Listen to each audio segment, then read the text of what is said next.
સ્વાગત છે તમારું ફ્લેમિંગો એકેડમીના આ યુટ્યુબ ચેનલમાં. મારું નામ છે મઝહબ. આજે આપણે શીખવાના છીએ સમઅપૂર્ણાંકો. સમઅપૂર્ણાંકોને આપણે ઇક્વિવેલન્ટ ફ્રેક્શન પણ કહીએ છીએ. તો સમઅપૂર્ણાંકો એટલે કે એવા અપૂર્ણાંક કે જે સરખો ભાગ દર્શાવતા હોય પણ તેને જે લખવાની રીત છે એ અલગ હોય છે. તો ચાલો ઉદાહરણથી જોઈએ. અહીં તમને એક આકાર આપેલો છે. હવે એમાં 1, 2 અને 3 સમાન ભાગ છે. હવે જે એક ભાગ છે એ શેડેડ પાર્ટ છે, તો એને આપણે ફ્રેક્શનમાં લખવાનું હોય એટલે કે અપૂર્ણાંકમાં લખવાનું હોય તો આપણે કેવી રીતે લખીએ? 1/3. હવે ધારો કે હું આને બે સરખા ભાગમાં વિભાજિત કરું છું, એટલે કે ધારો કે અહીં મેં એક લાઈન કરી નાખી. હવે 1 અને 2 ભાગ શું છે? એ શેડેડ પાર્ટ છે અને 1, 2, 3, 4, 5 અને 6 કુલ કેટલા ભાગ છે? 6. હવે આ 1/3 અને 2/6 એ આ એક આકાર માટે સમાન ભાગ જે શેડેડ છે એ જ દર્શાવે છે, પણ બંનેની લખવાની રીત અલગ છે. તમે અહીંયા જોઈ શકો છો તો મેં અહીં શું કર્યું છે કે 1/2 અને 3/2, એટલે કે 2 એકા 2 અને 3 દુ 6. હવે બીજી રીતે પણ તમે આને દર્શાવી શકો. ધારો કે આ ભાગને મેં સરખા 3 ભાગમાં વિભાજિત કર્યું. હવે તમે જોશો કે 1, 2, 3 ભાગ શેડેડ છે અને 1, 2, 3, 4, 5, 6, 7, 8 અને 9 ભાગ કુલ અહીં આપેલ છે. તો આ પણ 1/3 સમઅપૂર્ણાંક કહેવાય.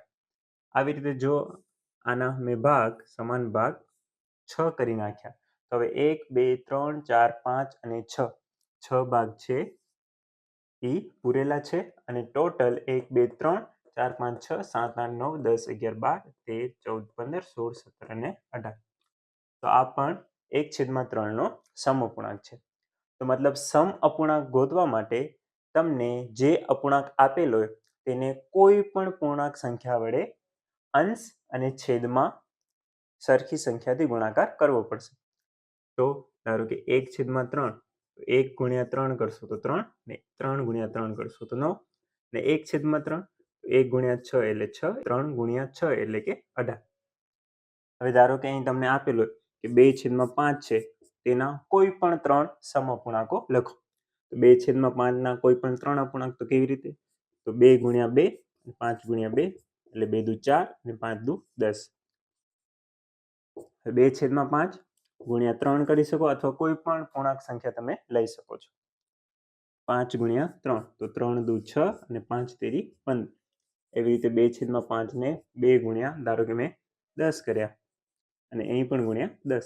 તો 2 ગુણ્યા 10 એટલે 20 અને 5 ગુણ્યા 10 એટલે કે 50. હવે સૌથી સરળ જો તમને રીત જોઈએ કે ધારો કે કોઈ પણ અહીંયા આપેલો કે 11/7 ના કોઈ પણ 3 સમઅપૂર્ણાંક શોધો.